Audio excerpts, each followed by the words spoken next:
my 68th birthday, I received a mysterious gift. No card, no sender's name, just a few cold words. Happy birthday.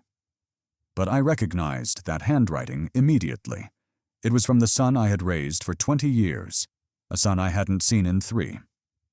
I opened the box to find a limited edition bottle of whiskey. It was so beautiful you'd want to keep it as a display piece. But Ethan didn't know I had given up drinking 3 years ago because of my heart condition. So instead of opening it, I gave it to his father-in-law, Robert Carson. Just a bottle of whiskey, or so I thought. That was until I learned the gift had nearly taken both our lives, and that was only the beginning. I set the bottle on the kitchen table, the morning light catching the whiskey like fire. The label was deep green with gold lettering, a design that cost more than the liquid itself. Whiskey used to be my thing, a single glass at the end of a long day. Back when Linda was alive, she'd pour us both one. The heart attack took that choice away. I haven't touched a drop since, and Ethan knew that. We hadn't had a blowout fight. We just stopped. First, he skipped a Sunday dinner. Then he didn't come for Thanksgiving. Silence has a way of becoming a habit. The plain white envelope taped to the side of the package had a single card with Happy Birthday in blue ink. No dad, no signature. I didn't open the bottle. I slid it to the far side of the table and turned back to my coffee, which had gone cold. Robert Carson's face came to mind. Robert is the kind of man who has never shown up empty-handed. If anyone deserved something nice, it was him. Since I couldn't drink the whiskey myself, the thought of it gathering dust on my shelf felt wrong. Robert would open it, share it with friends, and give it a story to tell. That felt better than watching it fade behind glass. By mid-afternoon, the bottle was buckled into the passenger seat of my old Chevy. The sun was tilting west, painting everything with that amber light you only get in late October. Robert's place sits on a rise at the edge of town, a white clapboard house that always looks like it belongs on a postcard. I pulled up and killed the engine. He opened the door before I could knock, wearing a red flannel shirt and faded jeans. His eyes went straight to the bottle. "Frank, what's this?" he asked. "From Ethan," I said, offering it to him. His eyebrows lifted. "Ethan sent you this?" "Yeah. Figured you might enjoy it more than I would." He took it carefully. "This is something, Frank. This is the kind of bottle you put away for a special night." "Then make tonight special," I said. He grinned. "I think I will. Thank you." It felt good to hand it off, to see it land where it would be appreciated. Driving home, I kept thinking about the bottle. Ethan never spent that kind of money without a reason. So why now? Why, a gift that he knew I wouldn't use? The thought itched at the back of my mind as I pulled into the driveway. I shut it down. Not everything needs a reason, I told myself, but I didn't believe it. That evening, the house filled with the smell of pot roast, the kind of meal that's better shared, though I ate it alone. I was washing the last plate when the phone rang, the landline. "Hello, Dad." Ethan's voice was smooth and casual, like no time had passed. I leaned against the counter. "Ethan." "Happy birthday," he said, a beat too late. "You got my gift?" "I did." "Well, what did you think?" "It's a nice bottle." "Did you try it yet?"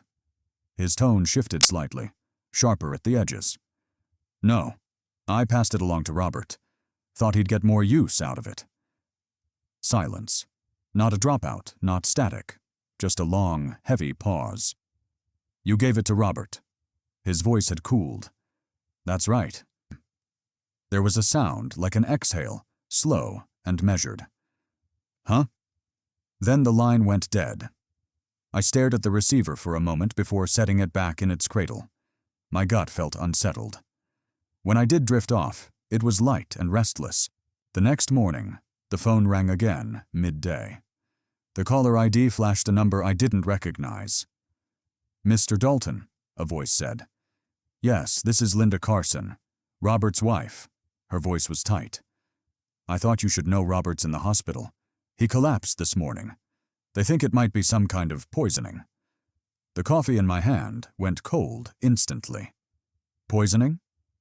"He was fine last night," she said. We had a drink with dinner, and this morning he could barely stand. My eyes went to the counter, to the empty spot where the whiskey had been. "Did he eat anything unusual?" she asked. My mouth felt dry. "No, but I gave him a bottle yesterday." "Whiskey from Ethan?" There was a pause. In the background I could hear hospital noises. "I'll tell the doctors," she said finally. I promised I would, then hung up. I stood in the kitchen, the house silent. The October light had turned pale and flat. When I finally did move, it was to walk to the trash bin. Something white caught my eye.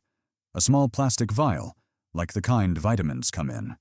No label, just a faint dusting of powder clinging to the inside. I didn't remember throwing it away. I picked it up. I went to the fridge. On the middle shelf sat a mason jar with about half a cup of whiskey in it, left over from pouring Robert a taste before I'd given him the bottle. My hands shook as I took it out and set it on the counter next to the vial. Gary. Gary and I had served together 30-odd years ago, and now he ran a small veterinary lab on the edge of town. He owed me a favor. I called him. "Gary, I need you to test something for me," I said quietly. "What is it?" "Whiskey, and maybe something else." He didn't ask more questions, just told me to meet him after closing. That evening, I drove out to his lab, the mason jar wrapped in a paper bag on the seat beside me. Gary met me in the parking lot, lab coat over a sweatshirt. "This is the kind of thing I'm going to regret," he asked. "Just tell me what's in it," I said. He nodded, took the bag, and disappeared inside. I sat in the truck with the engine running, watching the light fade from the sky.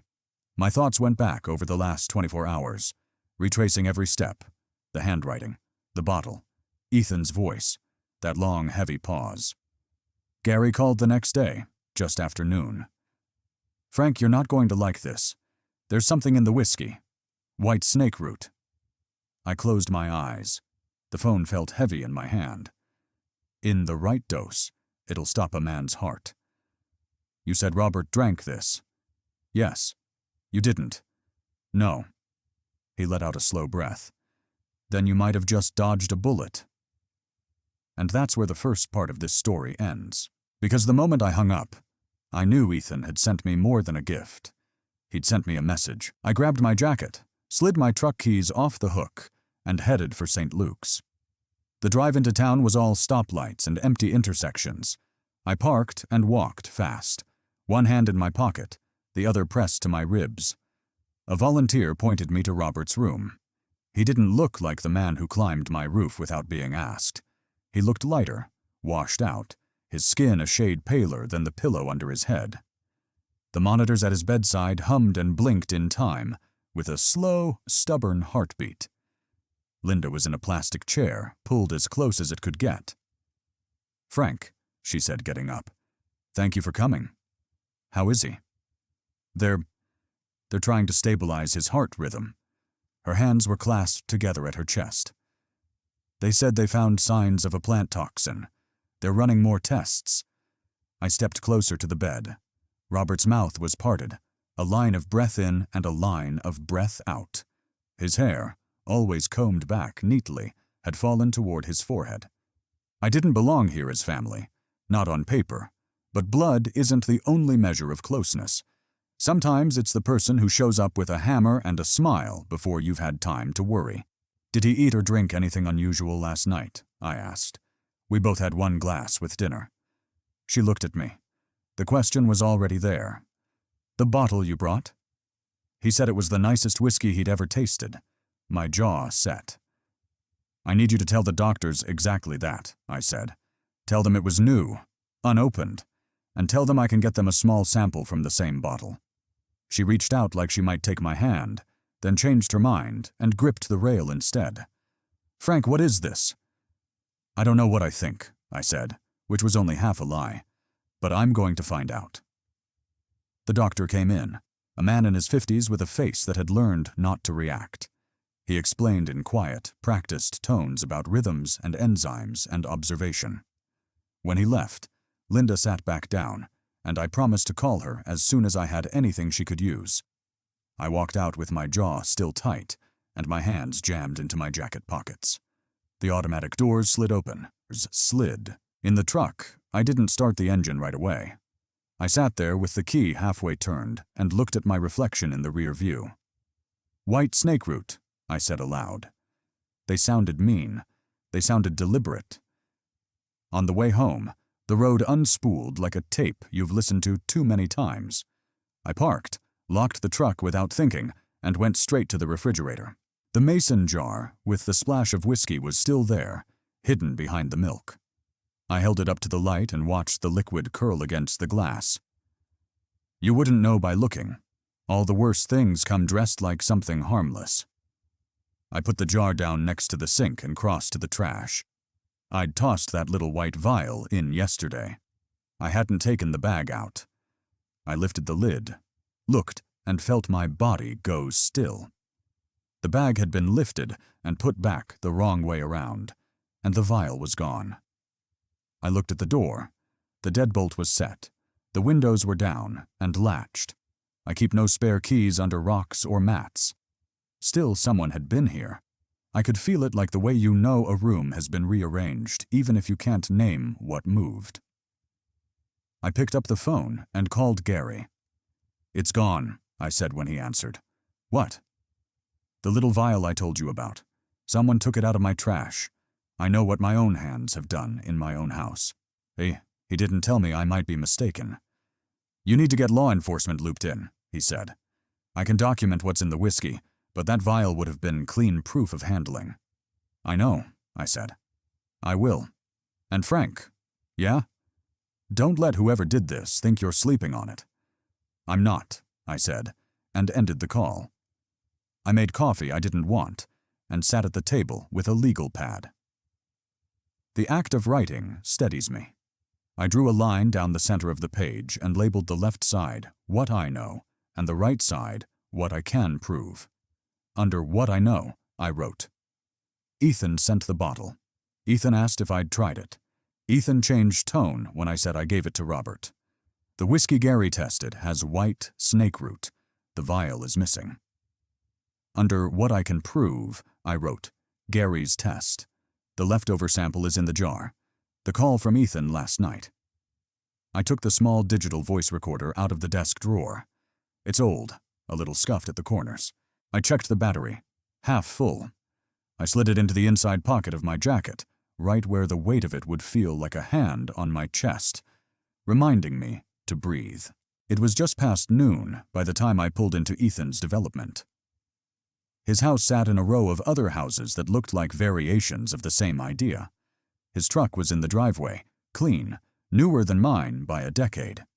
I walked up the path and knocked. He opened the door with a face that flipped twice before landing. Surprise, then calculation, then something he thought looked like warmth. "Dad," he said. "This is unexpected." "Is it?" I asked and stepped inside without waiting. The place smelled like lemon and nothing else. "I heard about Robert," he said, closing the door. "Scary. Leah's with him now. The doctors think it might be a virus."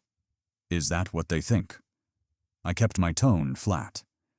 "That's what she said," he replied. I looked to the kitchen.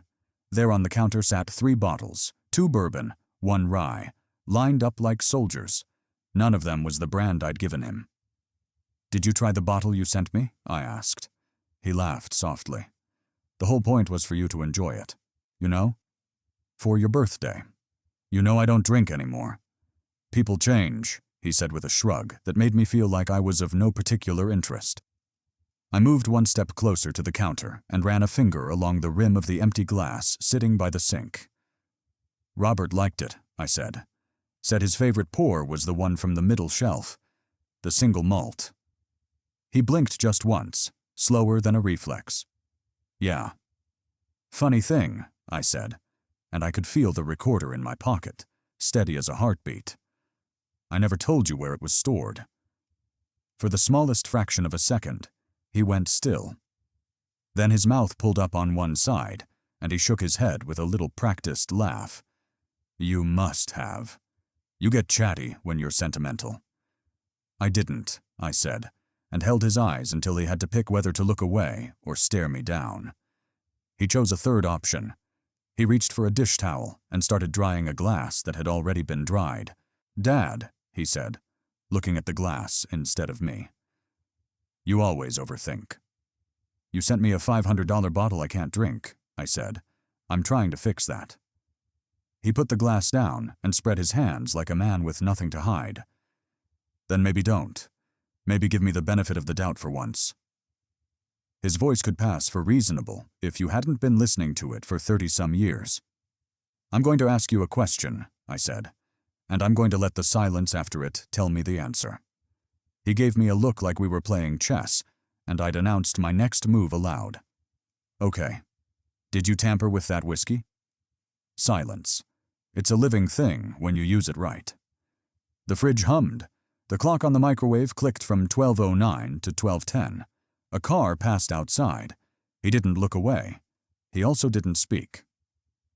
"Goodbye, Ethan," I said, because sometimes leaving is the only sentence that counts. He said my name as I turned. "Dad," in that tone where the word is both a hook and a warning. I stopped, but I didn't turn back. "You keep accusing me of things. You'll push me away," he said. "I'm not accusing," I told the door. "I'm collecting."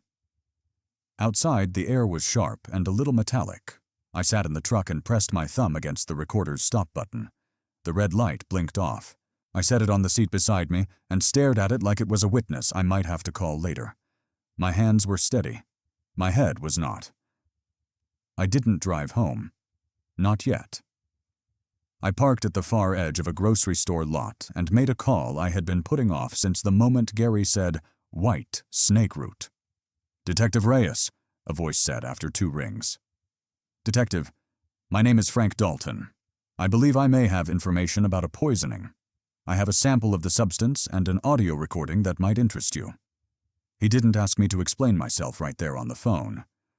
"Can you come in this afternoon?" he asked. "Yes," I said. "I can." He gave me a time and an office number, tucked into the back hallway of the station. When I hung up, I sat with my hands on the wheel and looked straight ahead. People came and went, carrying paper bags full of apples and milk. Back at the house, I stopped at the mailbox because sometimes you need to do something ordinary to keep the other things from swallowing you whole. Flyers, a bill, a grocery ad, and a postcard from a car dealership. Inside, I put the mason jar into a Ziploc, sealed it, and slid it into an old cigar tin I'd kept for nails. The recorder went into the same tin. I put the tin in a paper bag with handles. I put that bag into another bag, because once you've had one thing disappear from your trash, double layers start to feel less like paranoia and more like common sense. I called Linda. She answered on the second ring.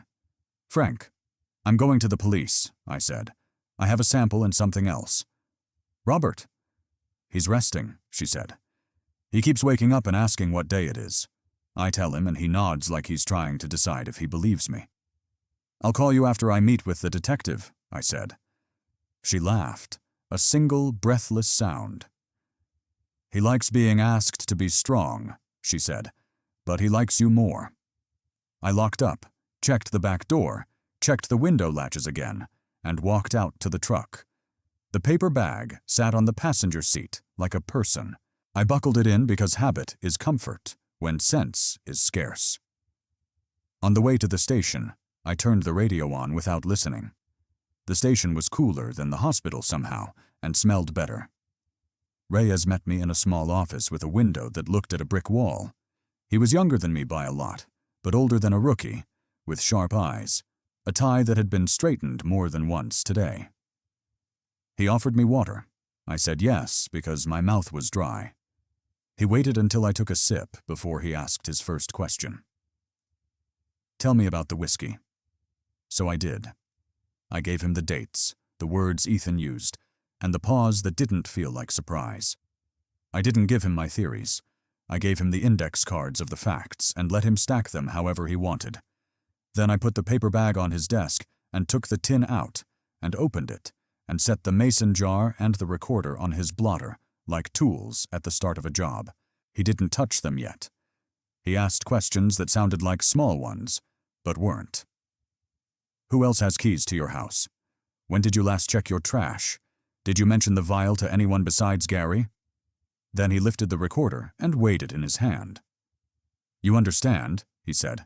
This doesn't become a case because you and I both have a feeling. It becomes a case when what you've handed me can survive other people looking at it. I do, I said. I want other people to look at it. He nodded. We'll send the liquid to the state lab. We'll make a copy of your audio. If there's cause, we'll move.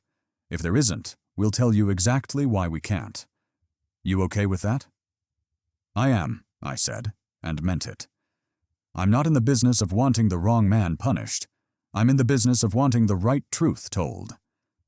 When I stood to leave, he said my name. Mr. Dalton. Yes? Don't speak to your son again until I tell you to.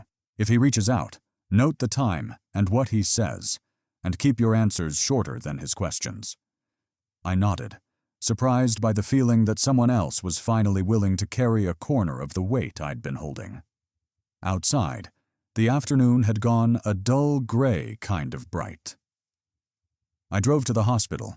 Linda was in the same chair, and the same machines were singing their quiet electronic lullaby. Robert looked more like himself by degrees. His skin had a little color back. I put my hand on the rail and his eyes cracked open. You look like hell, he whispered. You should see yourself, I said. And he smiled, with just the left side of his mouth. I heard you're making friends with the police, he said. I'm trying to make sure they're on our side when they show up, I said.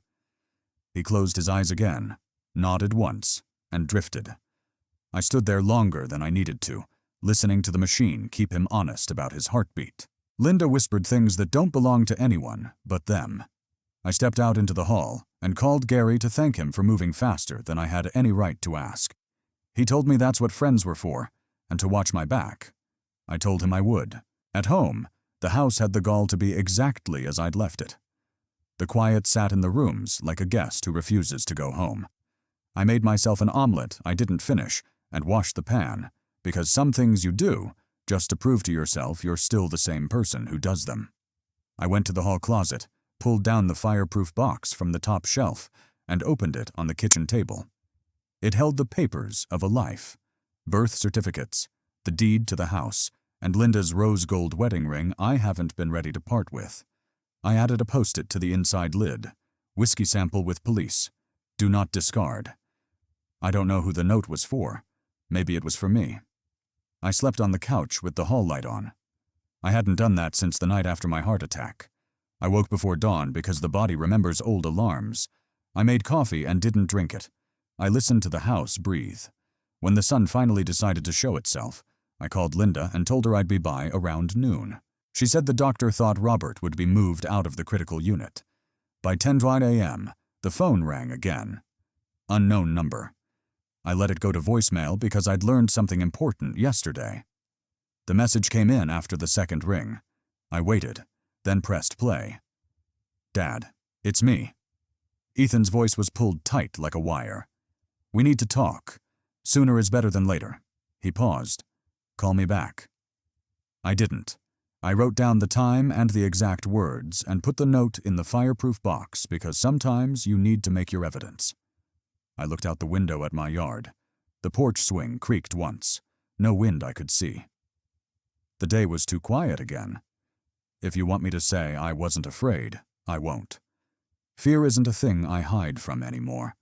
It belongs to the truth the way nails belong to wood. They hold it together. I stood there in the kitchen with my hand on the back of a chair and knew this much without writing it down. Whatever this was, it had passed the point where a father and a son could fix it at a table by talking slower and gentler than the last time. It was going to get worse before it got better. And I was going to keep walking toward it. One room, one phone call, one steady breath at a time. There's a kind of silence that doesn't sit still. It paces. It taps the edge of your coffee mug. It watches the phone on the counter and counts to 60 with you, then starts over. Detective Reyes told me not to talk to my son, so I didn't call Ethan back. I wrote down the time of his voicemail like it was a license plate I needed to remember. In the morning, I did exactly what the detective asked, and still the house felt watched. I left the phone on the hallway table and walked the rooms with my hands behind my back, not because I expected to find anything, but because men like me don't sit when we can stand. The October light came in thinner today. I checked the back door, the window latches in the garage side entrance. All fine, all normal. Normal is not the same as safe. I made a second pot of coffee. I didn't drink it and opened the fireproof box on the kitchen table. Inside, the deed, a stack of insurance forms, Linda's ring, the index card where I'd copied the exact words from Ethan's message. I added another card. Detective Reyes, 2:30 p.m., underlined twice. All morning, I'd been holding off on calling the station back, not because I was hesitant, but because I wanted to show up with a day's worth of steadiness in me. Before I left, I took one more slow circle of the house. In the front hall, I stopped. The deadbolt aligned with the strike plate, just a fraction off. A new scuff at the lip of the metal round, and light the way a key that isn't perfectly cut will rub after a few uses. Nothing broken, nothing forced, just a mark you only notice if you know the door, like you know the bones in your hand. A thought parked itself in my chest and did not move. Someone had let themselves in. I went to the junk drawer and found a short length of thread and a piece of clear tape. I laid the thread across the bottom of the door frame and marked it with tape so it would stay put. A trick I'd learned from a corporal who'd been tired of finding his locker rifled through. You don't trap a thief. You tell a story about whether he's been there. When I slid into the truck, the house looked empty and harmless, which is exactly how a house ought to look. I backed out anyway, like I was leaving a sleeping animal behind. St. Luke's is 3 turns and a long straight from the station, so I carried the hospital in my bones while I walked the hall to Detective Reyes's office.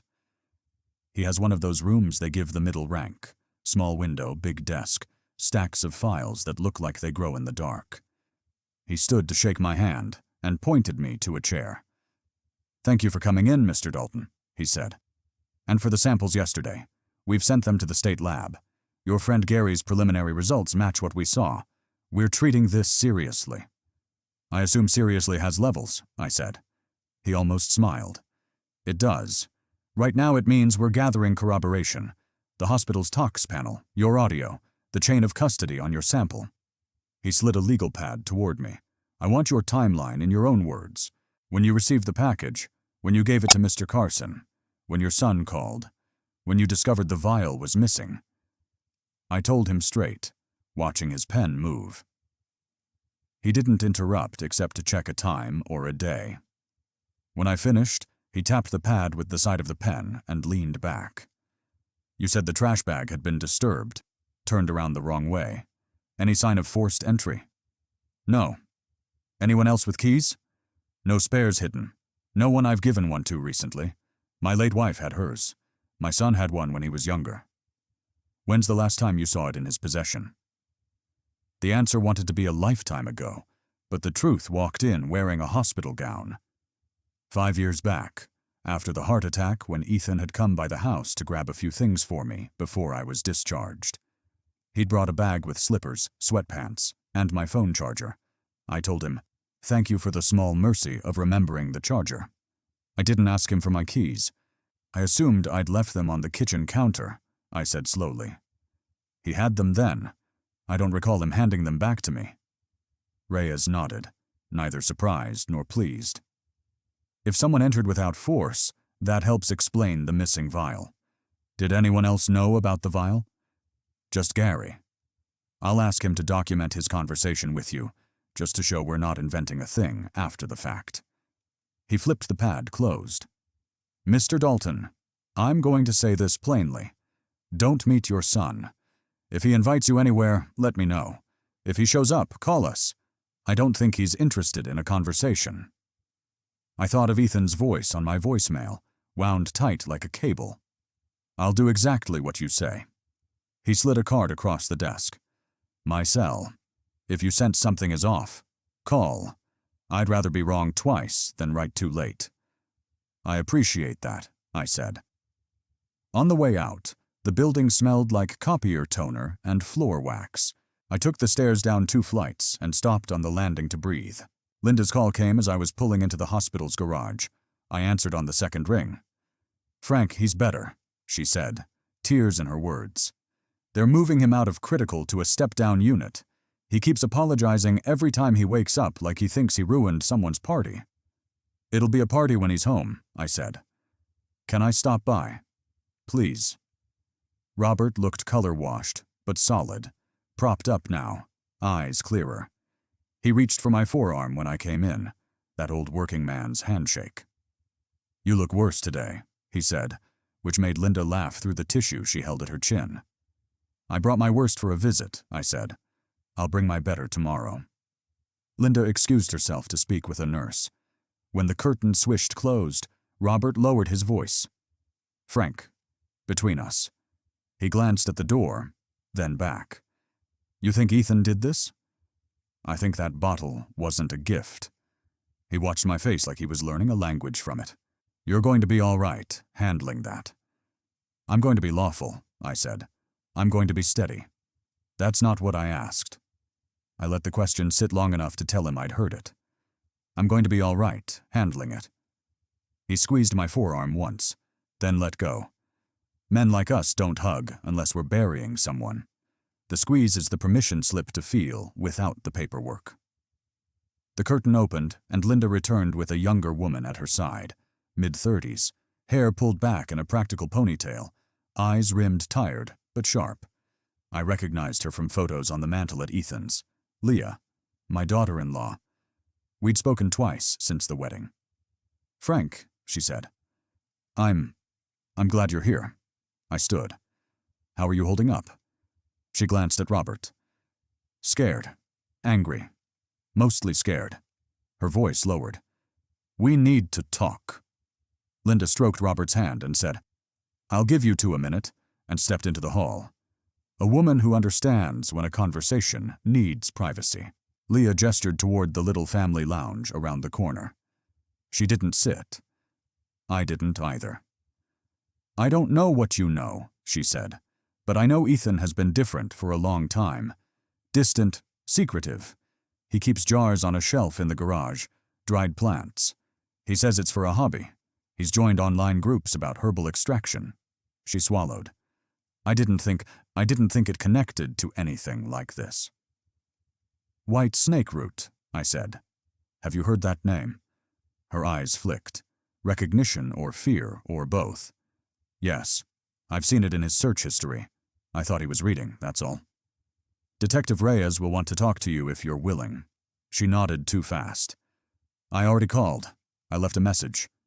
"Good," I said. Relief and grief are cousins. I felt one visiting on behalf of the other. "Leah, if you have anything, screenshots, messages, photographs of those jars, keep them. Let the detective pull the thread." She looked at me hard enough to see me. "Why would he do this to you?" I could have said a dozen things. Instead, I told the truth the way I knew it. "Because if he can't own the story, he'll burn the page." She flinched. "He asked me this morning if I'd heard from you. He said he wanted to know if you liked the bottle." "What did you tell him?" "That you'd given it to my father." We stood there for a few seconds with that sentence between us. "Thank you," I said, "for telling me." "I'm sorry," she said. And I knew she meant all of it. We went back to Robert's room and said gentler things about the weather and football. I left when the nurse came to check his monitors. On the way home, I stopped at the hardware store. I bought 2 new deadbolts and a package of those little stick-on alarms that scream if a door opens when they're set. The clerk rang me up and made a comment about winter coming early. I said something about needing to get ahead of it. He bagged the locks like they were groceries. At home, the thread I'd taped across the door frame was exactly where I'd put it, intact. I stepped over it and closed the door behind me with a soft click. I'd thought about calling a locksmith, but putting in the deadbolts myself felt like making my bed in a strange motel. If I do it, maybe I can lay my head down without all the noise. I installed the first lock on the back door, then the second on the front, screwing the plates in, slowly and firmly. The little alarms went on the door frames. I set them and opened the door to hear the shrill proof they'd work. They did. Good. By the time I finished, the sun had dropped enough to pull long shadows across the floor. I heated a can of soup and ate it standing up. The phone buzzed on the hallway table. I didn't jump.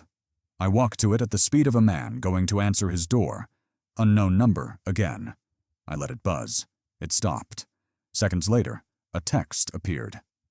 "Ethan, we need to talk face to face today."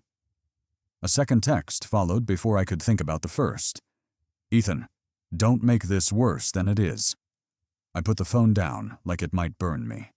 I wrote the time and the texts exactly as they'd come in on an index card and added the card to the fireproof box. Then I took Detective Reyes's card from my wallet and dialed. He picked up on the second ring. "Reyes." "It's Dalton," I said. "He's asking to meet." "Do not," he said, the two words clean as a gate closing. "Forward me the texts. I'll log them. If he calls, let it go to voicemail. He left one earlier. I've transcribed it." "Good, keep doing that." I hesitated. "Detective, would you come by and take a look at my front door? I think someone's used a key that wasn't mine."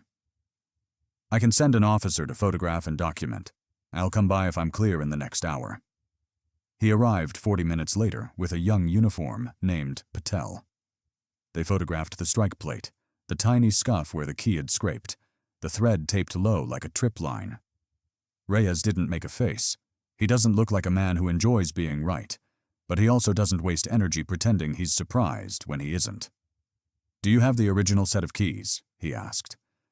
I went to the hall closet and pulled down the small tin where we'd kept extras 20 years ago.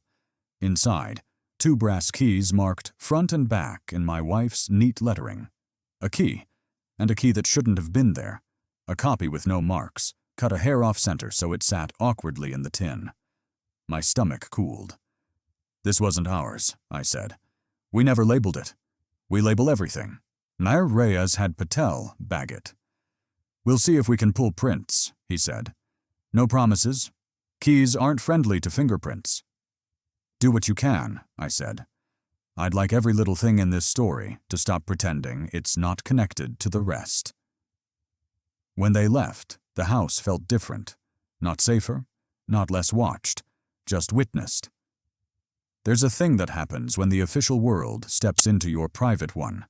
The ground tilts, and then rights itself at a new angle. I sat at the kitchen table and held my coffee mug with both hands, though it was empty. The porch swing creaked. No wind I could see. I listened for footsteps that weren't there. I set the phone to Do Not Disturb and put it face down. When I was a boy, I thought adulthood meant no one could tell me what to do. Now it means I've learned who to listen to. Around 9, a car idled outside, long enough that I got up and walked to the window. Headlights washed over the porch and then slid on. I stayed by the window until I heard the sound fade. It might have been nothing. It felt like something that wanted to see if I'd twitch. I didn't sleep. I lay on the couch with the hall light on and my boots by the door. I'm too old for heroics. I'm not too old to be ready. Just before dawn, the phone buzzed again. Voicemail, no ring. I'd forgotten the Do Not Disturb. I played it with the volume low. "Dad, you're making a mess of this," Ethan's voice said, quieter than before, like he was in a place where he didn't want the walls to hear him. "You went to the cops. That's not smart. We could have handled this. You're not thinking straight." He hung up. I wrote it down. "We could have handled this." Loaded words. Handled what? At 8 sharp, Reyes called. "State lab came back preliminary," he said. "Independent confirmation of white snake root in your sample. It's enough to formally open a case and request medical records from the hospital for Mr. Carson. We're moving." I let out a breath that had been living in me since Gary said the word snake root. "Tell me what you need. Keep doing what you're doing. Document. Do not engage. Lock your doors. I'll be in touch for a formal statement under recording. If your son reaches out, save everything. If he shows up, call 911. I mean that." I know you do, I said. Detective, thank you. He didn't say, you're welcome. He said, we'll do our jobs. Which from a man like him is the same thing. I showered, shaved, and put on a clean shirt. There's a way a man needs to look when the day is going to require steadiness.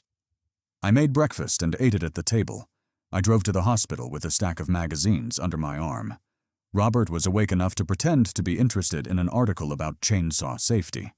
We both knew he was humoring me. The pretense was a kindness. Leah came in halfway through an article about deck maintenance. She had her phone in her hand and a look like a person who hadn't slept in a bed. Detective Reyes called me, she said. He wants me to bring in Ethan's old laptop. I still have it from before we got married. Bring it, I said. Let the law carry what it's made to carry. She nodded. Frankety texted me, she said, eyes down. He asked if you were playing hero. He said, if anything happens, it's on you. She lifted her eyes. I forwarded it to Reyes. Good, I said. A heat rose in my chest that wasn't the old kind. It was the kind that knows the difference between a threat and a warning. You don't answer anything he sends. Not one word. Not even to tell him you won't be answering. When I left, the light outside had the weak honesty of midday. I drove home the long way. The threat at the door was still unbroken. I stepped over it like it was a line I could honor and closed the door behind me. I sat with a pen and a yellow pad and wrote, "What does he want?" in letters big enough to cross the page. Under it, I made 2 columns again. Money, control. Under money, I wrote, last winter, $20,000, refused. Under control, I wrote, bottle placement, missing vial, calls. We need to talk. Control was the heavier side of the scale. Money is a reason. Control is a habit. Habits last longer. At noon, the door alarm chirped its high scream. I was halfway out of my chair and had the phone in my hand before my brain could tell my body it had overreacted. The chirp came again, the cheap little device, proving it could do what I bought it for. I moved to the side of the window out of sight and pulled the curtain back a finger's width. A delivery truck. The driver had opened the storm door to leave a padded envelope on the mat. He glanced at the alarm, shrugged, and stepped back. The door eased shut. The alarm went quiet. I let my heart come back to where it belongs and waited. When the truck pulled away, I opened the door. The envelope had no return address. Inside, a single sheet of printer paper. No note, just a photograph printed off a phone. My porch last night at an angle from across the street. The porch swing was still. The light over the door glowed. No person in the frame. The photo had been taken within the last 12 hours. I looked at the street, at the neighbor's hedges, at the spot near the corner where a car could sit with its lights off and see what it wanted. Then I walked the photograph to the fireproof box, added it to the stack, and called Reyes. He answered on the first ring. I told him what came, how it came, what it showed. Do not throw that away, he said. I'll send someone. You're going to get tired of hearing from me, I said. I'd prefer that to the alternative, he said, and hung up. I stood at the window and watched the street from the side. The porch swing moved once. No wind. Houses are funny that way. What you think is still is always telling you otherwise if you want to see it. By late afternoon, the police had the photograph and my statement about how it arrived. They took the envelope, too. Reyes texted, "We're filing preservation requests for camera footage on your block. Practical words, the kind that lays track." Evening came on like a slow closing door. I heated last night's soup and ate it standing on the back steps. The yard darkened, the swing stayed still, and somewhere far off a dog barked at something only dogs can see. I went inside and turned on the hall light. The phone buzzed one more time. Ethan, you think they'll keep you safe from what you started? Call me. I did not. I copied it word for word and slid the paper into the box. The box closed with the soft final sound it always makes. I set it back on the highest shelf the way a man sets a weight where he can't trip over it in the dark. I stood there and listened to the house talk to itself. The settle and sigh of wood, The thin whine of the refrigerator motor, the tick and talk of a clock that has no idea what time means. I thought about the first time Ethan said, "Dad," in a way that made my heart want to stand up and salute. And the last time he said, "Dad," in a way that made it want to sit down. It was full dark when I finally stretched out on the couch. I put my hand flat on my chest and felt my heart working. Slow, steady, professional. A long time ago, a doctor told me I'd know if I was in trouble. Tonight, it felt like the most honest thing I owned. I don't know if sleep came, or if the night just decided to have mercy. But when the phone rang at 6:12 a.m., I was ready. I answered on the first ring. "Mr. Dalton," Reyes said. "No. Hello?" "State lab confirmed. We're filing for a warrant." I closed my eyes and saw the porch swing, the white thread across the threshold, the photograph of my own house from across the street. I saw a bottle catching the morning light like it was shame in a glass. "Where do you need me?" I asked. "Right where you are," he said. "And whatever happens next, don't open the door unless the person on the other side can prove they're here to help." The line went quiet. The house listened, and I stood in the little country I'd built inside my walls and waited for the day to step over the threshold. They say the knock you don't expect is the one you remember. But this time, I was expecting it. I'd been expecting it since the moment Reyes told me the lab had confirmed the poison. Still, when the rap came, sharp and deliberate, my chest tightened, not from fear, from knowing the line we'd been walking in the dark was about to be painted in bright official ink. That sound meant the warrant had teeth now, and the day wasn't going to wait for me to feel ready. It was just after 8:00 a.m. The light outside had that thin gold that barely touches the ground before it slips away. I opened the door to find Reyes standing with two uniforms, Patel from before, and another officer I didn't know. They were dressed for work that wasn't going to stay on paper. "Morning, Mr. Dalton," Reyes said, holding up a folded document in a clear plastic sleeve. "Judge signed off at 7:43. We have authority to search your son's residence and seize any items relevant to the case." He didn't have to say it. This was the step where everything could turn. "Do you need me there?" I asked. "No," he said. "And that's not a request. It's an instruction. We don't want you in his line of sight today. We'll handle the search. If we find what we think we'll find, we'll proceed accordingly." Proceed accordingly is cop language for your life might not look the same by dinner. Patel glanced past me toward the interior hallway. "Any changes overnight?" The thread's still there. No alarms triggered. Reyes gave a short nod. "Good. Keep them set. I'll have one of our techs install a proper camera system before the week's out." They left in a convoy, a black sedan, a marked cruiser, rolling down the street like a line of punctuation, headed for an unfinished sentence. I stood in the doorway until they turned the corner. Then I closed the door and looked at the thread at the bottom of the frame, still perfectly still, as if daring someone to disturb it. The hours after they left were the kind that stretch. I tried reading. The words sat on the page like strangers at a bus stop. I made coffee. I didn't drink. Around 11, I took a slow drive toward the edge of town, stopping at the little Veterans Memorial Park, where the benches face a fountain that hasn't run since last summer. The sound of traffic from Main Street was faint enough here to let the air settle. I'd been here once with Ethan when he was 10. We'd brought bread for the ducks. He'd asked me what all the names on the plaques were for.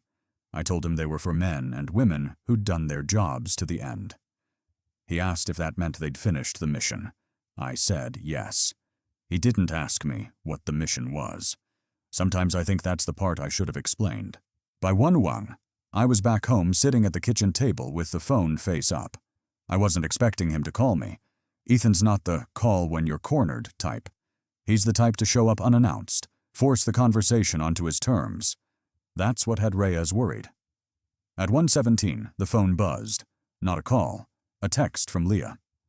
"Leah, they're here. There. I'm in the bedroom with the door shut. I can hear them going through the garage. Me, stay inside. Don't interfere. You're safe with them there." No reply came back. I pictured her sitting on the edge of the bed, hands clasped, listening to boots on concrete and the sound of cardboard boxes being moved. I knew that sound. It's the sound of someone looking for the truth without caring if they wake the house. At 2:04, Reyes called. "We found it." I let the words land. Found what? 3 mason jars labeled with masking tape, WSR, rootstock, and tincture. 2 of them contain dried plant material consistent with white snake root. The third contains liquid. We'll send it to the lab for confirmation. We also found handwritten notes on preparation methods, dosage estimates, and… He paused. And what? An envelope addressed to you, unsealed. Inside a short letter. Your name at the top. The words, "You'll understand why when it's over," at the bottom. Nothing in between but a drawing of a tree with its roots circled. The kitchen felt colder. He left me a message in case the bottle worked. "That's what it looks like," Reyes said, voice even.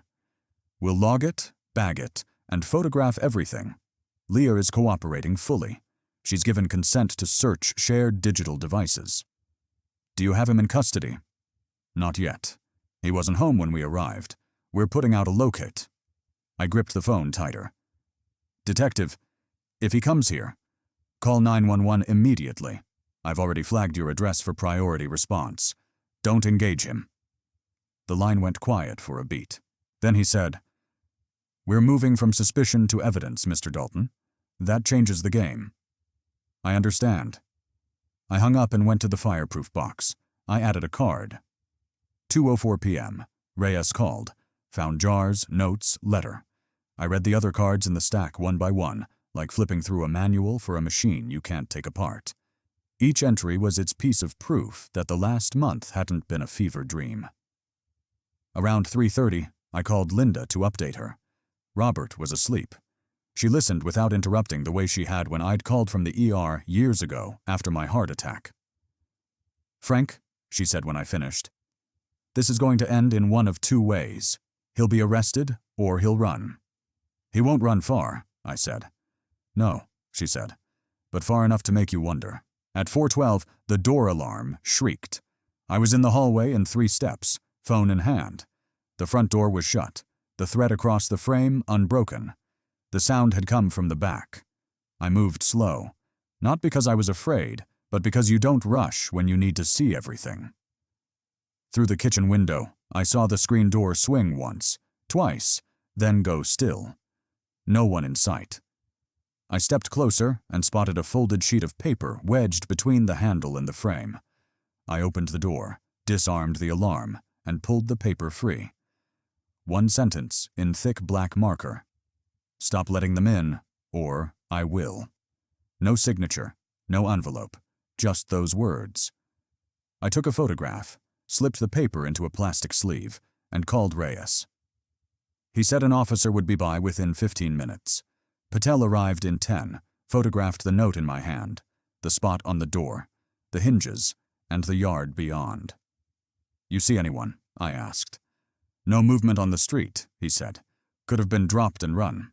He left with the note, promising to log it immediately. That evening, I didn't bother with the couch. I set a chair in the corner of the living room where I could see both the front and back doors. The house smelled faintly of metal from the new locks. I kept the lights on, not because I wanted to see out, but because I wanted anyone outside to see me. At 9:45, my phone lit up. Unknown number. I let it ring to voicemail. A minute later, I played it. "Dad, it's me. They're making a mistake. Those things they found, they're not what they think. You know me better than that." A pause. "Call me, please." The voice was calm, measured, almost gentle. I didn't call back. I wrote it down word for word. Morning brought a sharp frost. The grass was white at the tips, and the air tasted like coins. Reyes texted at 8:12. "We have him. Brought in without incident. We'll update." I stared at the words until they stopped being shapes and started being facts. I drove to the station just before noon. The waiting area was small. Reyes came out to meet me. "He's not talking," he said. "Asked for a lawyer right away. That's fine. We've got enough to hold him. Leah has provided substantial digital evidence. Emails referencing route prep and perfect timing. Search history for toxicity levels in adults over 60. What happens now? We'll present charges to the prosecutor. Attempted murder, possession of a controlled toxic substance, tampering with evidence. It'll move fast. I nodded. My hands stayed in my pockets. Reyes studied me for a moment. You holding up? I'm standing, I said. That's enough.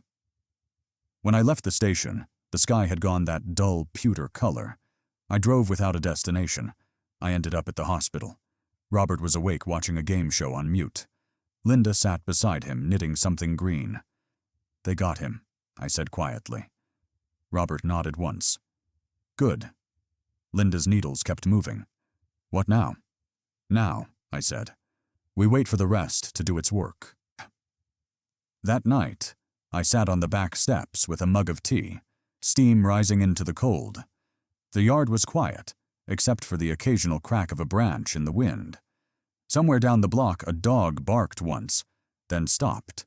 I thought about the note on the door, the jars in the garage, the letter with the tree roots. And I thought about the boy with the bread at the memorial fountain, asking if the names meant they'd finished the mission. Maybe this was my mission, not to finish it, but to make sure it didn't finish me. When I went inside, I checked the thread on the door. Still there. Still telling the truth. Poison is an ugly word. It doesn't just sit in your mouth.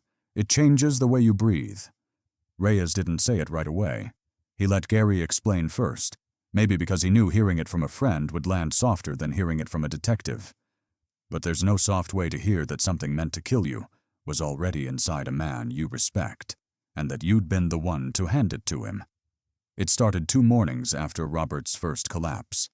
I was in the kitchen making oatmeal I didn't plan on eating when the phone rang. Gary's voice was low, controlled. Frank, you sitting down?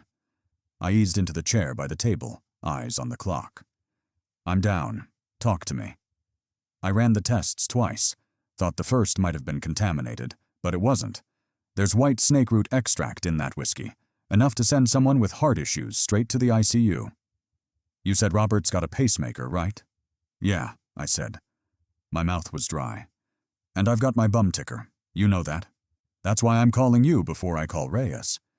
This isn't accidental, Frank. The levels are too precise. Somebody knew exactly what they were doing.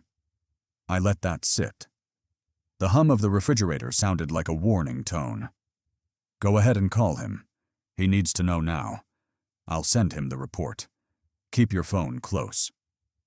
The moment I hung up, I looked at the fireproof box in the corner of the living room. I'd been keeping the little things. Dates, copies of texts, photos of the box, and now the plastic vial with the whiskey sample. I took out a fresh card. Gary confirmed poison. 8:43 a.m. Call to Reyes pending. I wrote it slow, each word a nail. By the time I put the pen down, the phone was ringing again. Reyes. Mr. Dalton, I just got off with Gary. I'm on my way to your place now. We're going to need the original bottle, any packaging, and your statement. You comfortable with me taking it into evidence? I don't want it in my house another minute, I said. He arrived in under 15 minutes, alone this time. He wore plain clothes, a dark jacket and jeans, but the badge was still on his belt. Where is it? He asked.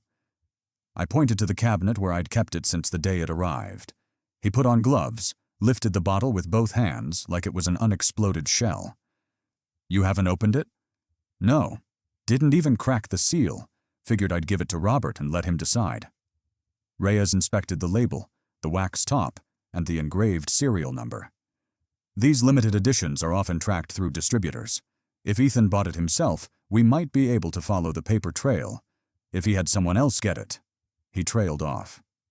That someone's as guilty as he is, I finished. We sat at the table while I went over everything. Ethan's gift, the handwriting, and my decision to pass it to Robert. I told him about the last words Ethan had said to me before the silence. One day you'll regret siding with him over me. Reyes wrote it down verbatim. That's important. Shows motive, resentment. Motive's not new, I said. Method is. Later that afternoon, I went to see Robert. He was sitting up, pale but alert. the TV on low. Linda was by his side, knitting something dark blue. "They found something in the whiskey," I told him quietly. Robert's brows pulled together. "Like bad storage?" "Like poison," I said. "White snake root. Gary tested it twice." Linda's hands froze mid-stitch. "Frank, I'm sorry," I said. "I didn't know. God help me. I didn't know."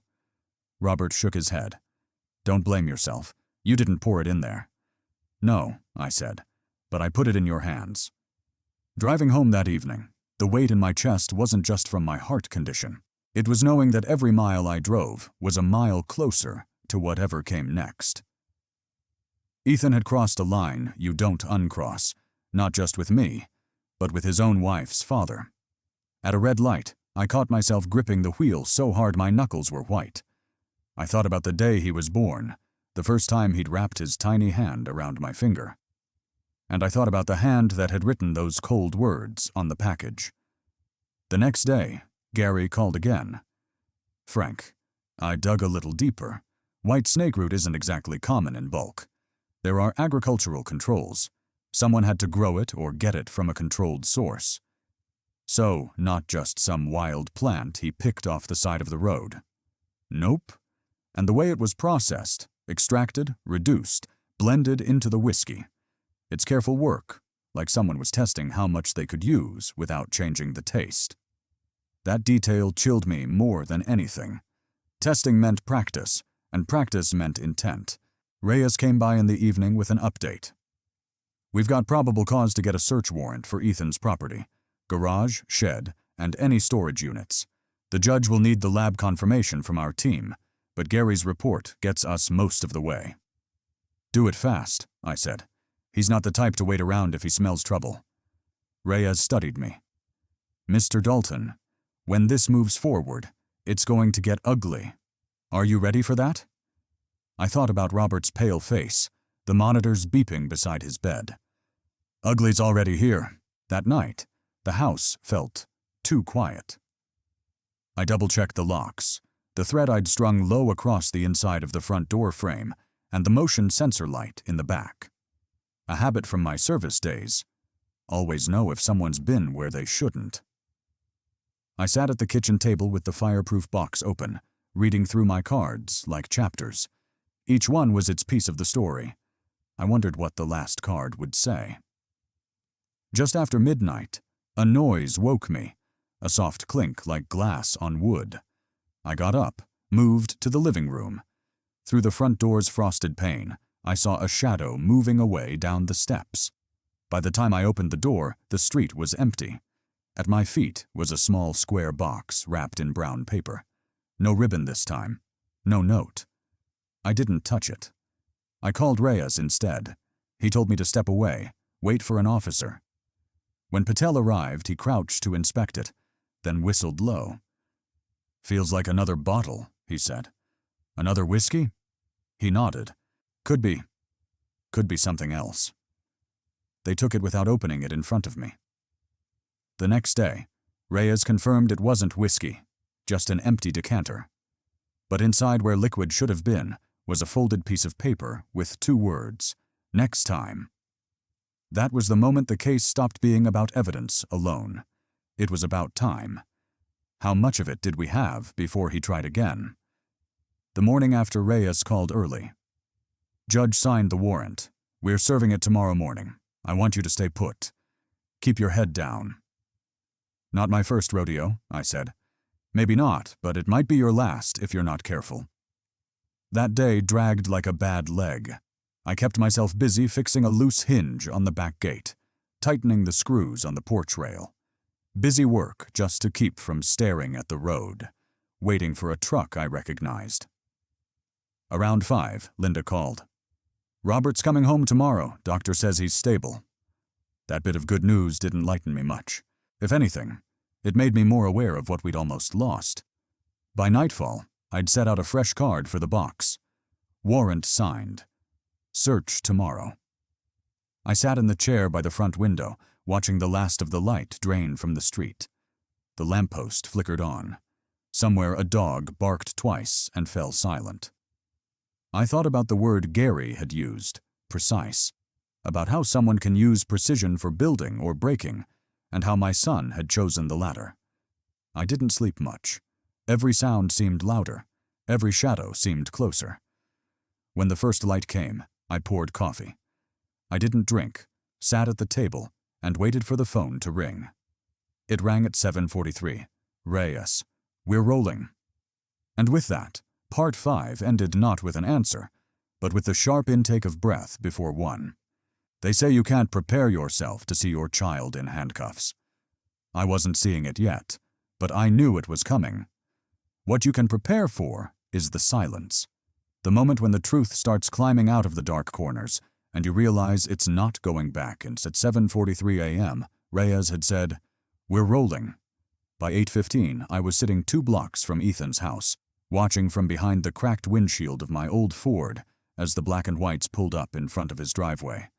I hadn't told Reyes I'd be there. He'd have told me to stay home. But there's a difference between being warned and being scared off. This was my fight, too, even if I wasn't holding the warrant. Ethan's place sat on a corner lot. I watched as 2 officers approached the door, Reyes right behind them. One knocked, a long pause. Then the door opened, and there he was, my son, wearing a faded St. Louis Cardinals t-shirt and a face I barely recognized.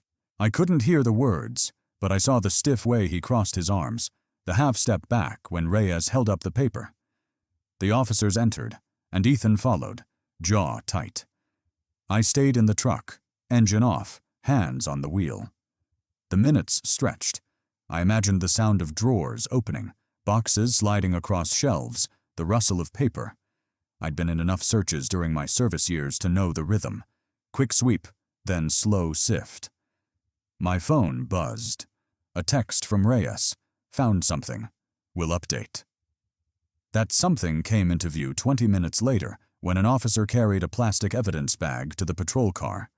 Even from where I sat, I could see the label. Same brand, same cereal style as the whiskey Ethan had sent me. Only this one was half empty. I didn't move, didn't breathe, almost because finding that bottle wasn't the end. It was the beginning of the end. At 9:05, Reyes stepped outside, scanned the street, and spotted my truck. He walked over, leaned down to the open window. "You shouldn't be here," he said. "Too late for that." "What did you find?" "A couple more bottles from the same batch. One open, one sealed. We'll get them tested, but there's residue in the open one. White powder. Faint, same as what Gary found." I swallowed hard. "That's enough. It's enough to push this forward. But Frank..." He hesitated. "We also found a notebook, handwritten, coded in parts. Gary might be able to help us with it, but from what I skimmed, it reads like dosage notes. Trials." The word trials landed heavily. So Robert wasn't the first? Reyes didn't answer. He didn't have to. I sat back, eyes on the house. Inside somewhere was the boy I'd taught to ride a bike, the teenager I'd driven to his first job, the young man I'd stood beside when he married Leah, and now there was a man who kept dosage notes, a man who could have been the reason Robert nearly died. Reyes's radio crackled. He straightened. "They're bringing him out. You sure you want to see this?" "I've already seen enough," I said, but I didn't drive away. The front door opened. Ethan stepped out, flanked by 2 officers. His wrists were cuffed in front of him, his chin high, eyes cold. He scanned the street until they landed on me. Our eyes locked. No words, no nod, just that stare, the kind you give someone you once knew but no longer claim. They put him in the back of the cruiser. I stayed put until the car pulled away. Reyes came back over. "He's going downtown. We'll book him, start the interview. He'll probably lawyer up." "I know," I said. "What about the notebook?" "I'll get it copied before it goes into full evidence. If you're up for it, you can look, see if any of the dates match something you remember." That afternoon at the station, Reyes laid the notebook on the table between us. The handwriting was Ethan's, unmistakable. The loops on the G, the way he pressed hard enough to dent the page. Some entries were dated with numbers beside them. Others were symbols, a triangle, a slash, an asterisk. Gary joined us via speakerphone, his voice crackling through the line. That triangle? That's shorthand for half dose in some veterinary circles. And the asterisk usually means observe for delayed effect. I flipped to a page dated 6 months ago. Next to the date was a single word, test, then a triangle, then RC. My stomach turned. RC, Robert Carson. Reyes wrote it down. So he's been thinking about this for months. 2 pages later, I saw another set of initials, FD, my own. Next to it, no triangle, no half dose, just a solid number bigger than the rest. Gary's voice was quiet. That's a lethal dose, Frank. For a moment, the room tilted. I steadied myself with a hand on the table. So, Robert wasn't the only target? No, Reyes said. You were the other. I drove home in silence. The notebook's images burned into my mind. Every meal, every drink I'd had in the last year replayed in my head, looking for moments he could have acted. I thought of that whiskey bottle sitting in my cabinet for days before I gave it to Robert. I thought about what would have happened if I decided to drink just 1 glass for old time's sake.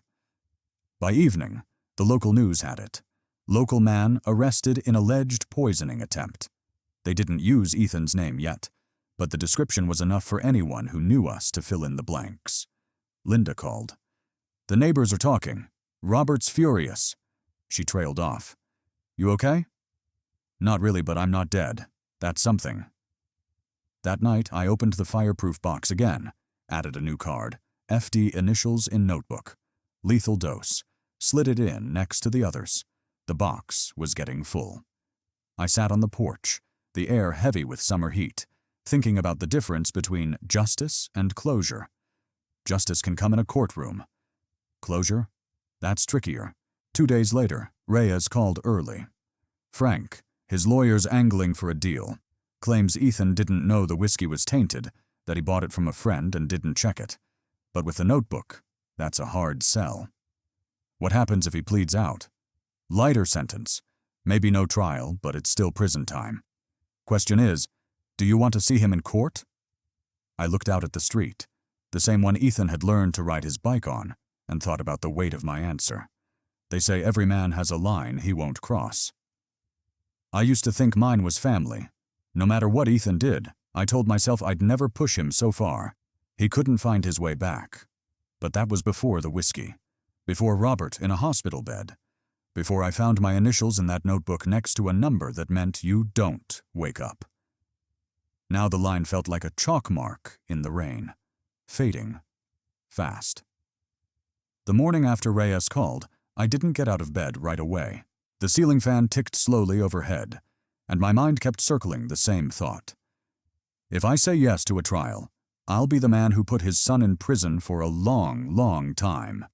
If I say no, I'll be the man who let him walk after trying to kill me. Either way, there's no going back. By 9 a.m., I was at the station. Reyes was in the interview room, leaning over a stack of papers. Across from him sat Ethan's lawyer, a wiry man with silver hair and an expression like he'd already won. Ethan wasn't there. They'd kept him in holding. Reyes waved me in. Frank, this is Mr. Caldwell. Caldwell stood, shook my hand, his grip dry and calculated. Mr. Dalton, I appreciate you coming in. I think we can resolve this in a way that spares everyone the unpleasantness of a trial. I sat. You mean in a way that spares Ethan? His smile didn't flinch. He's prepared to admit to mishandling the bottle. Carelessness, not malice. In exchange, reduced charges, no attempted murder. He'd serve some time, but not much. And the notebook? I asked.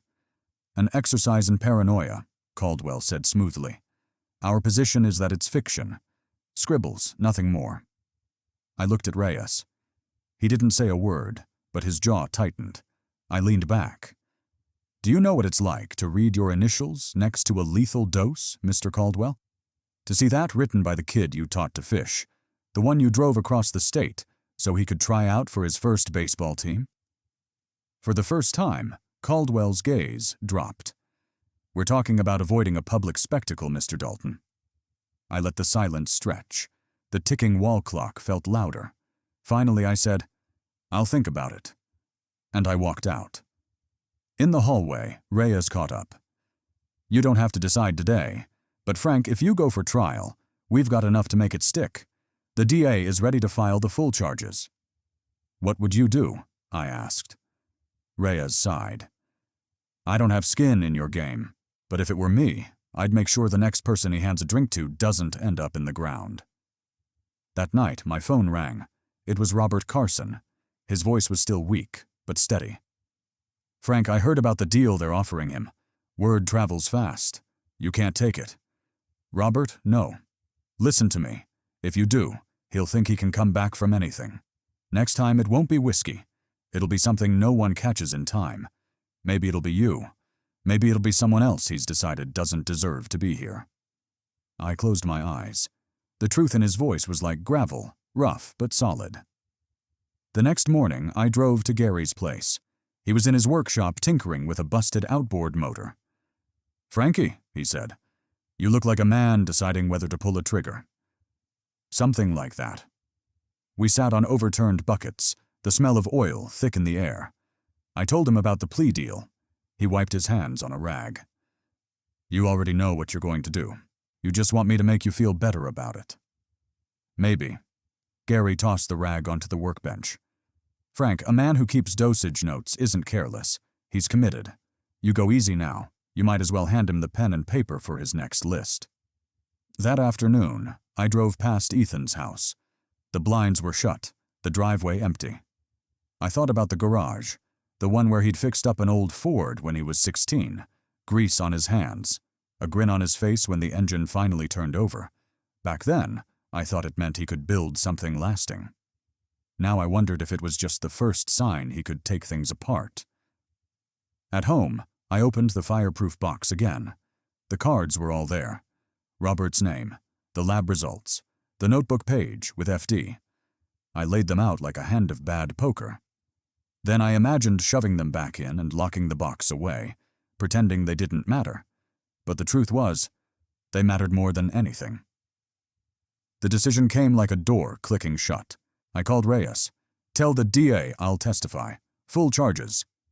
He didn't say, "Good man," or "You're doing the right thing." He just said, "Understood." And that was enough.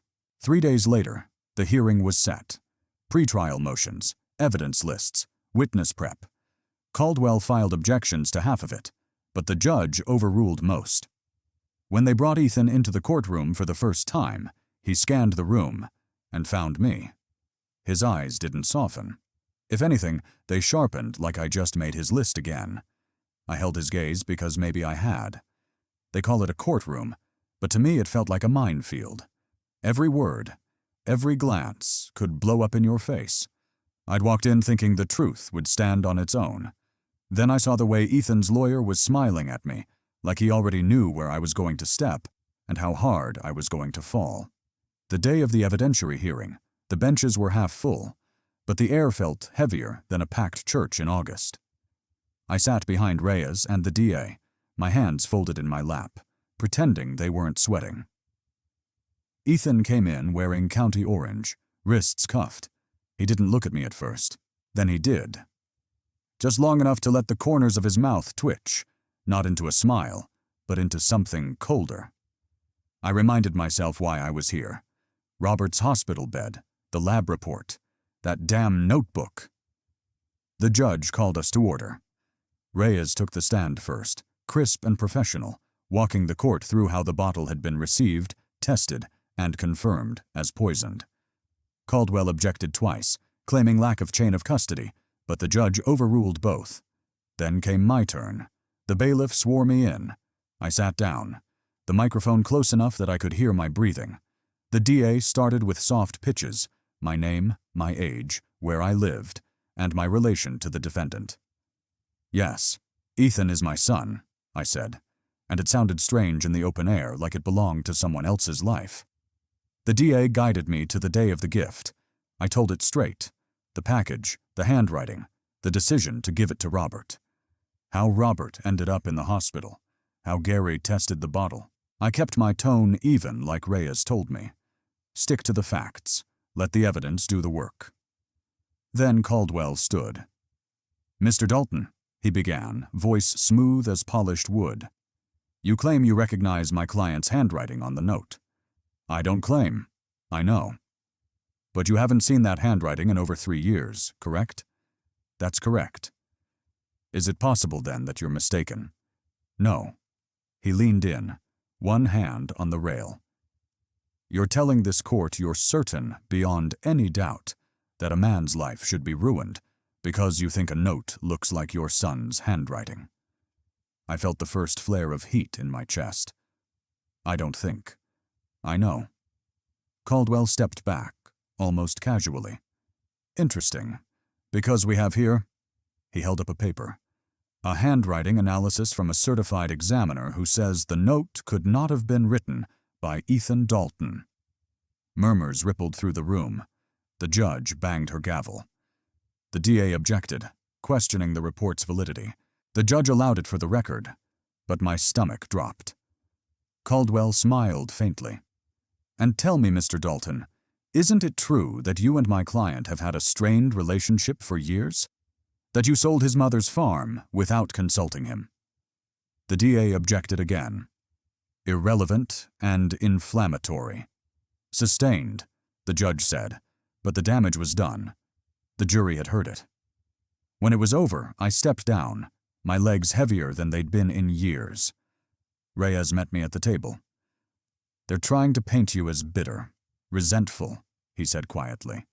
"It's all they've got. Don't let it stick." But I could feel it sticking already. Outside on the courthouse steps, Robert was waiting, leaning on his cane. "They're throwing dirt," he said. "Doesn't matter if it's true. They just need enough to cloud the water."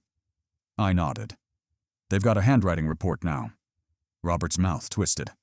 "Paid for, most likely. I've seen those in business disputes. You can buy an opinion the way you buy a tie." That night I sat on the porch, the crickets loud, the air smelling faintly of rain. I kept replaying Caldwell's questions. Each one had been aimed at making me look like a bitter old man with a grudge, not a father trying to survive his own son's betrayal. I poured myself a glass of water, stared at it for a long time. 3 years without whiskey. And yet here I was feeling like I'd swallowed something that burned just as bad. The next morning, Reyes called. "Frank, I've got something," he said. "We pulled text records from Ethan's phone. There's a string of messages to a contact saved as RC the night before Robert got sick." Robert Carson?" "Not exactly. We traced the number. It's a burner phone bought 2 towns over. But the texts, Frank, they read like instructions. Dosage. Timing. And here's the kicker. They match the compound Gary found in the whiskey." I felt the knot in my chest loosen just slightly. "Does the DA have it?" "They will by noon. This changes the game." 2 hours later, my phone buzzed again. This time it was Caldwell. "Mr. Dalton," he said smoothly, "you should know your testimony today. It only made me more certain you're letting old wounds cloud your judgment. If you push this to trial, everything about your past with Ethan comes out. Everything. You ready for that?" It wasn't a threat in tone, but in content. It was sharp as a knife. I didn't answer right away. I just let the silence stretch until he finally hung up. That evening, I drove out to the lake. The water was still, reflecting the low orange sun. I thought about the farm, about Linda's laughter on summer nights, about the boy Ethan used to be. And I thought about Robert, pale in that hospital bed, tubes in his arm. When I left the lake, I knew one thing for certain. I wasn't stepping back. The truth wasn't just on trial. It was mine to carry all the way to the verdict. The morning of the trial, I didn't shave. Not out of defiance, but because I wanted the jury to see the truth on my face. Every line carved by years of work, loss, and the kind of betrayal you don't come back from. I wasn't here to look polished. I was here to end something. And if that meant watching my son in shackles, so be it. The courtroom was already humming when I walked in. The DA sat at our table shuffling papers. Reyes gave me a nod from the back row, the kind that says, "We've got this, but it's going to hurt."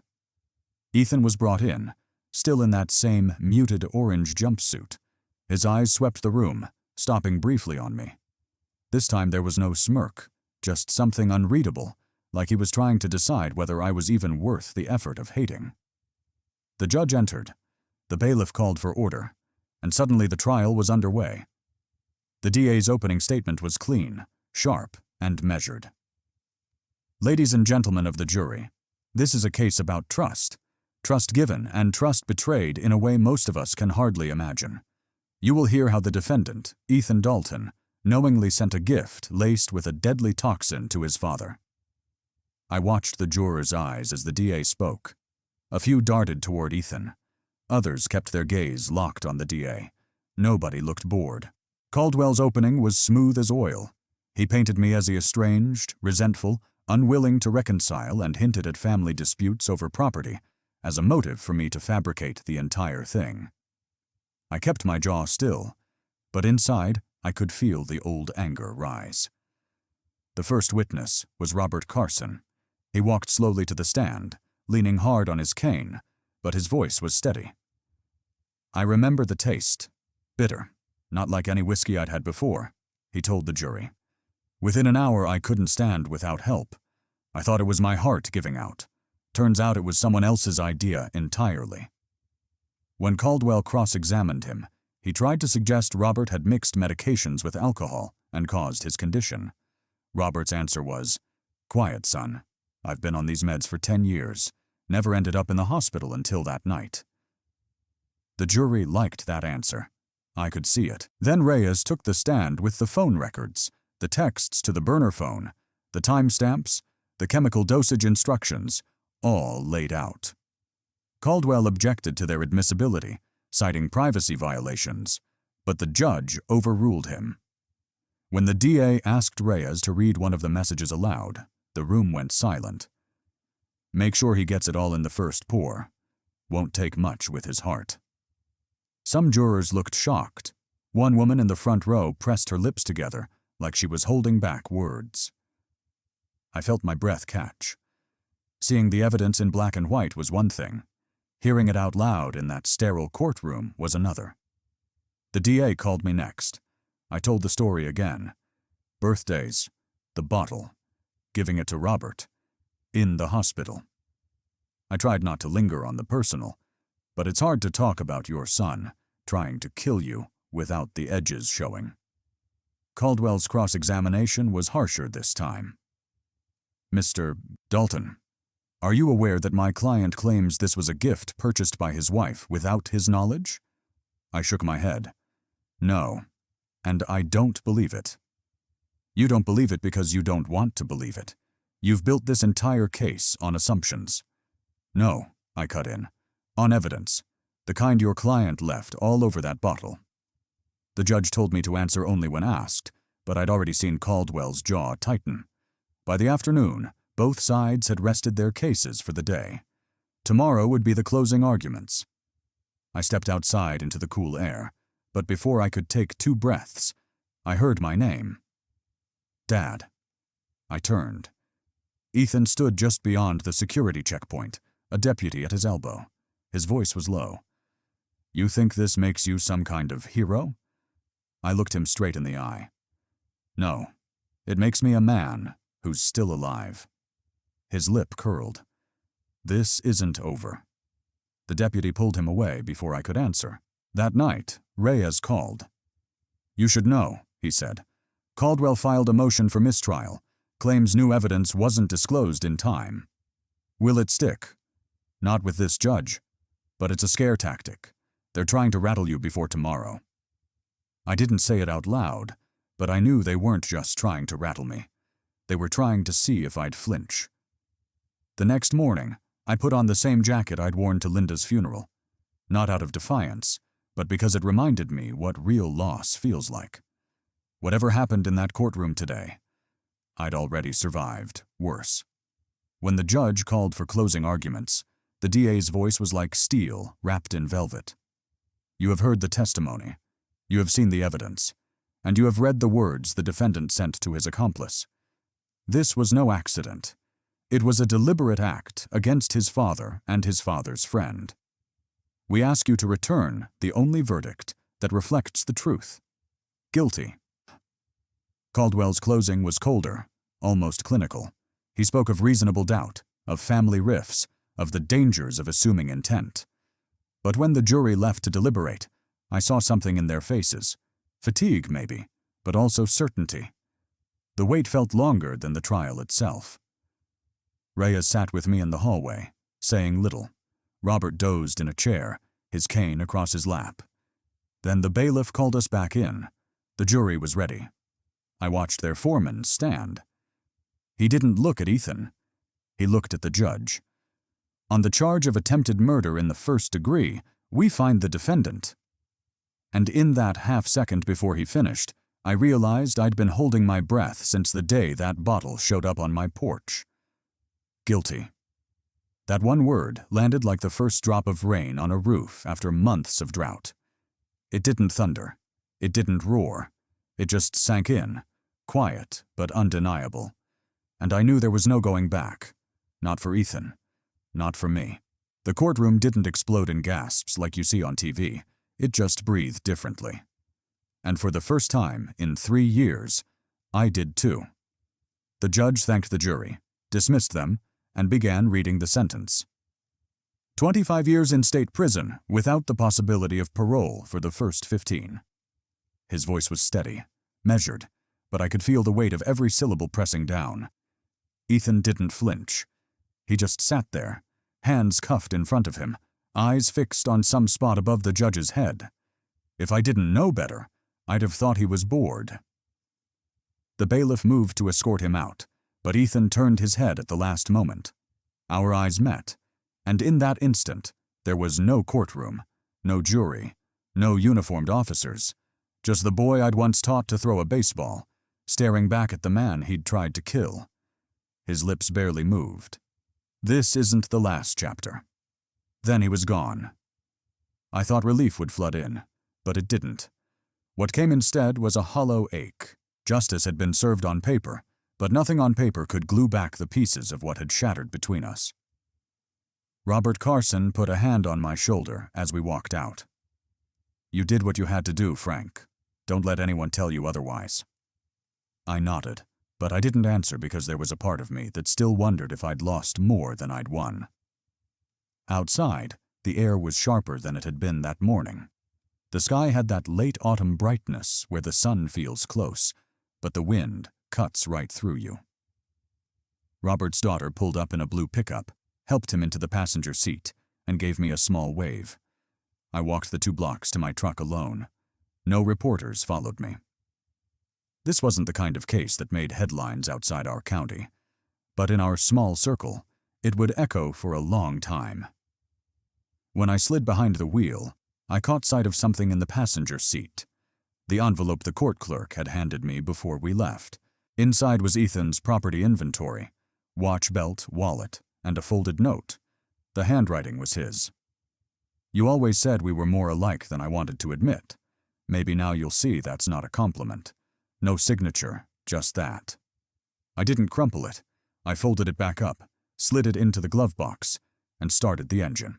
The weeks that followed were quiet, in a way I hadn't felt in years.